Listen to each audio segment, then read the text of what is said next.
Hello everybody. I wanted to make this video today, and it's kind of a different video. I'm not showing any vinyl or any type of objects. I just wanted to talk about a topic that I think is kind of interesting, and it came across my mind because of the White Album 50th anniversary that's going to be released this Friday. And there are two songs, one song in particular that are on the White Album that I've always been. This particular song is one of my favorite John Lennon songs, and it's a song called Sexy Sadie. And Sexy Sadie, as I'm sure a lot of you know, was John's. John was writing about the Maharishi and how he became disillusioned with Maharishi, and he was very angry and wanted to write a song about it. And originally it was titled Maharishi, but George Harrison convinced him to change it to Sexy Sadie. But this style of song, in my opinion, was the beginning to a certain writing style that John Lennon would come back to many times in his career. And I got to thinking how interesting it was that John was able to write songs like this, where he could kind of, if he was angry at someone, he could get all of his emotions out and create this amazing pieces of art,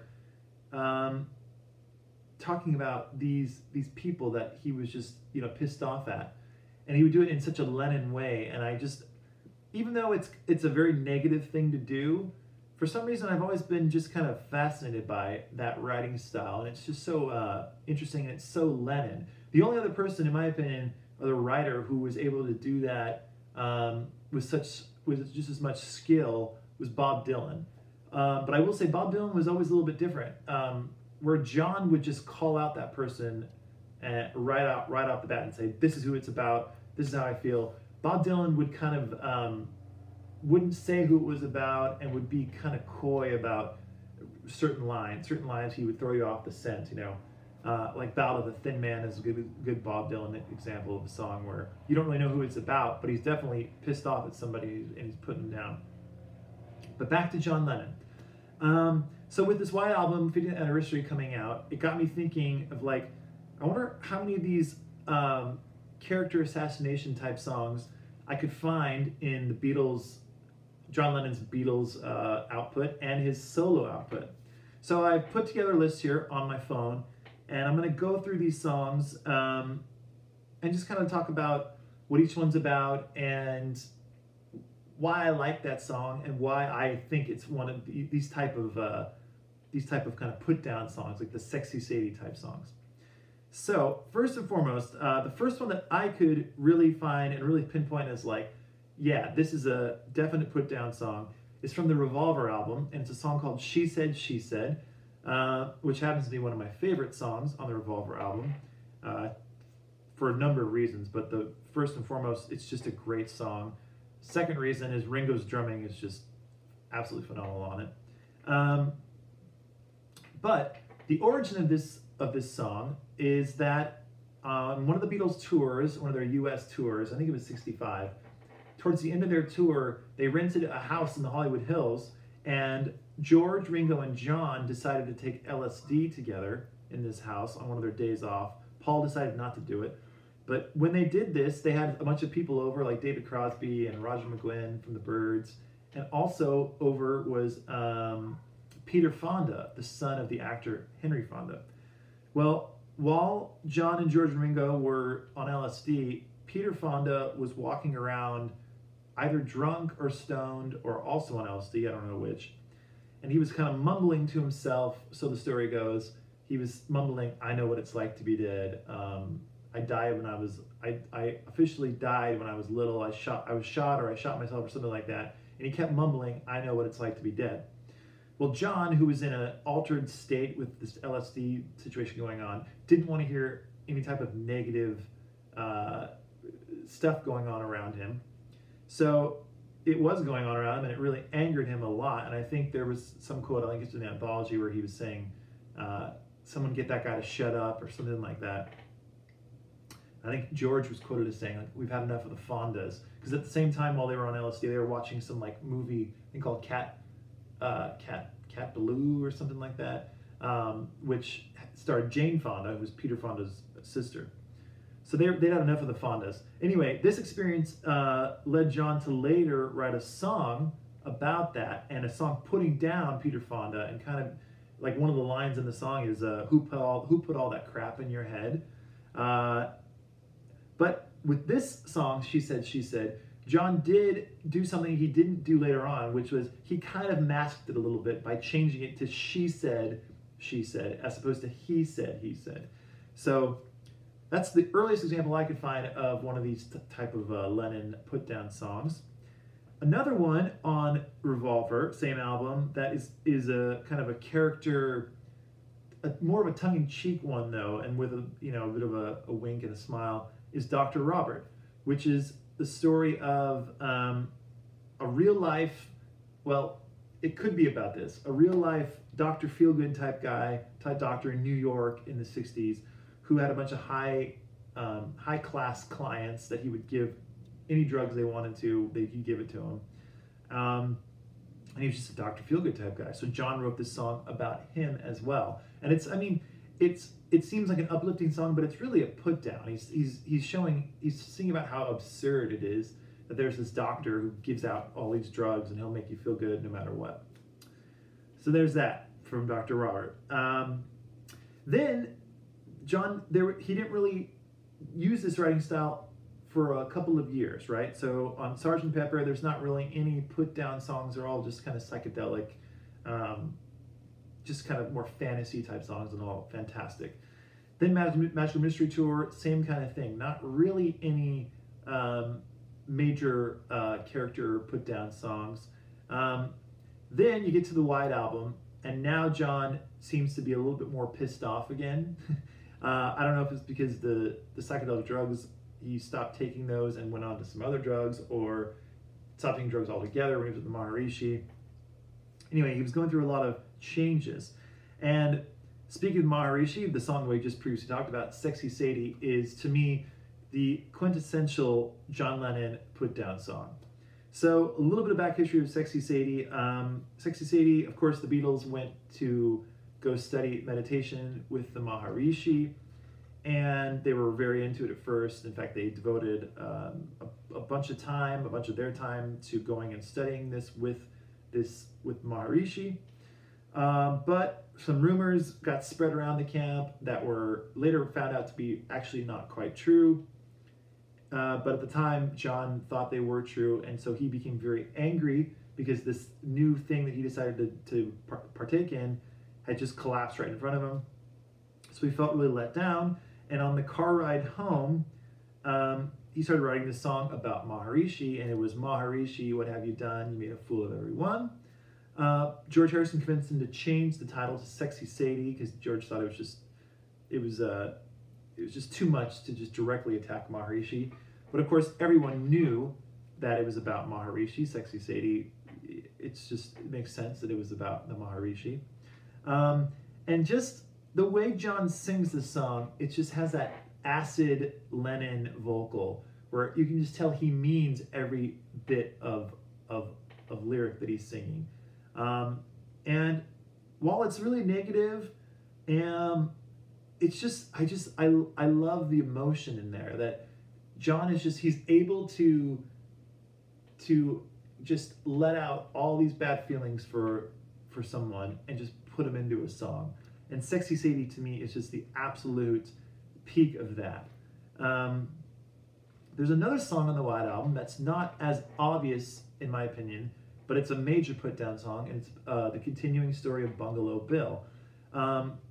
There was this character who was a real person at the Maharishi's meditation camp who would, in the daytime, go out and shoot lions and tigers and kill these animals, but then come back and try to get all peaceful and meditate. So John thought this was completely just hypocritical, and so he wrote a song. And again, he changed the name to this, Bungalow Bill, which I think is like a cross between like Wild Bill and then, whatever, some kind of Western type name, right?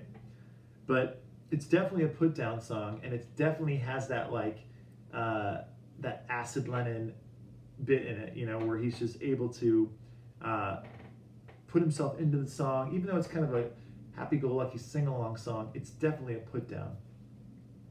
And then another honorable mention in the White Album is just the one line in I'm So Tired, where he says, "And curse Sir Walter Raleigh, he was such a stupid get," is just so venomous.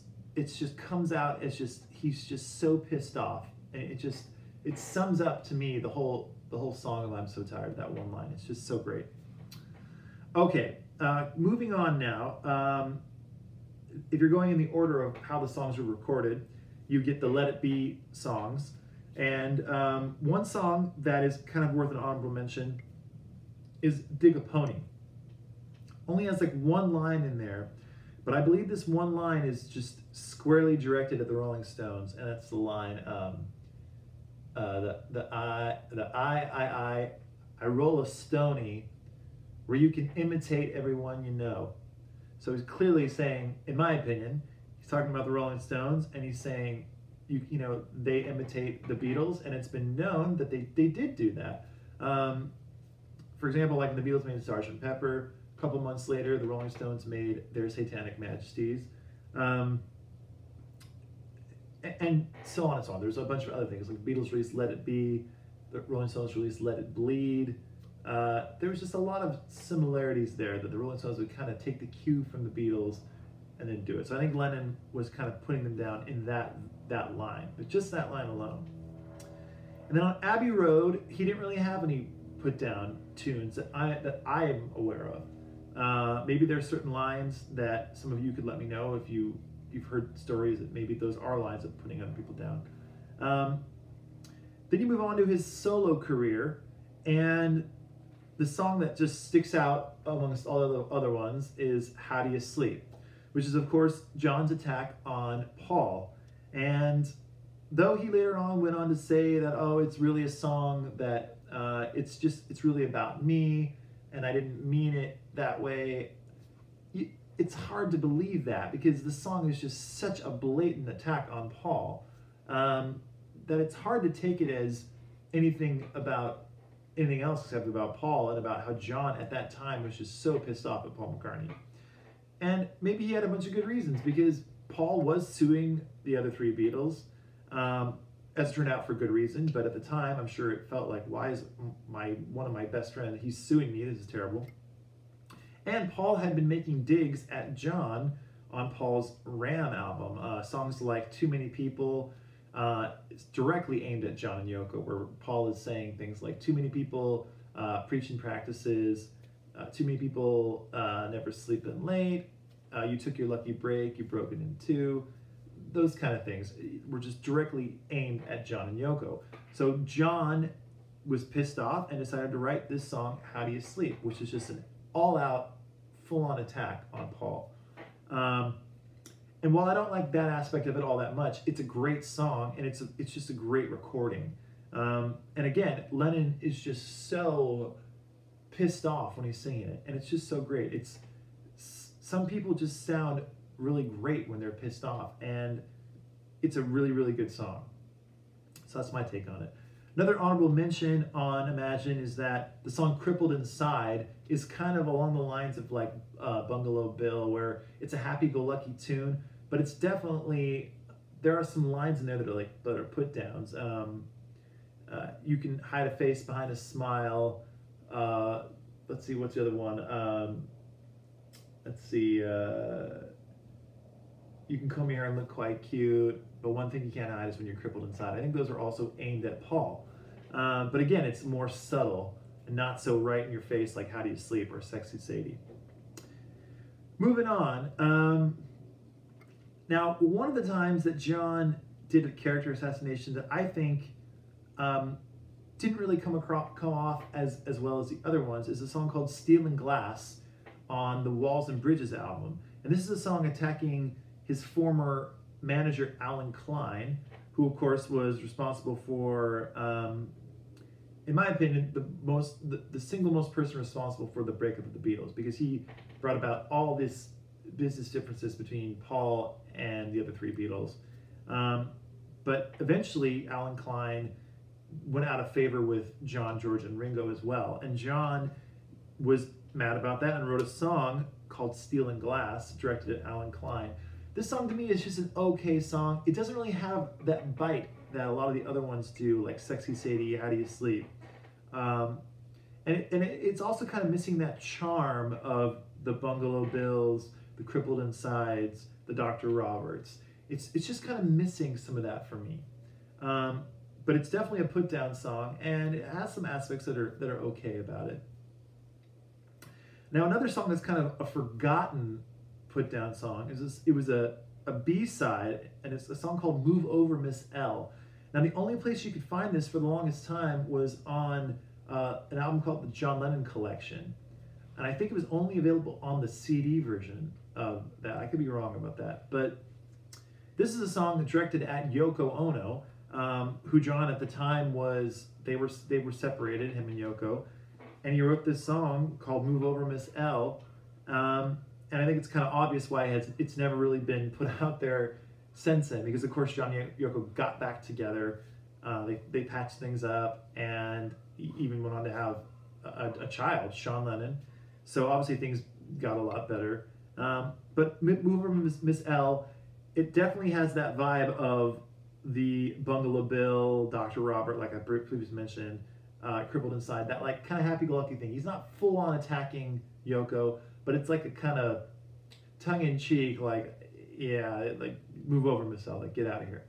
So that's another song. Now, honorable mention. There are two songs on the John Lennon anthology that are definite put-down songs. One is called Serve Yourself, which is John just 100% making fun of Bob Dylan.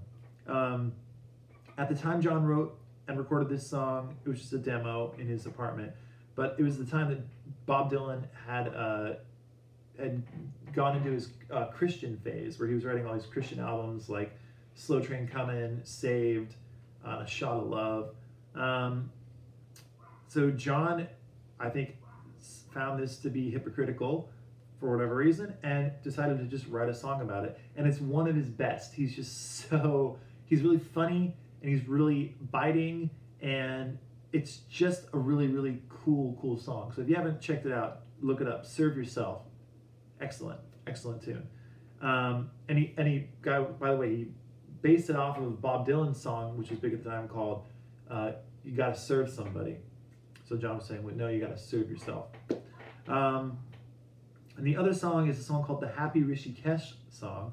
And to me, this is kind of a song that's pointed at George Harrison and Maharishi again. The melody to this song and the chord changes are very similar to a George song called Blow Away. And it sounds like John is kind of making fun of George for, you know, like being so into the mantras and into meditation, and maybe being too into it.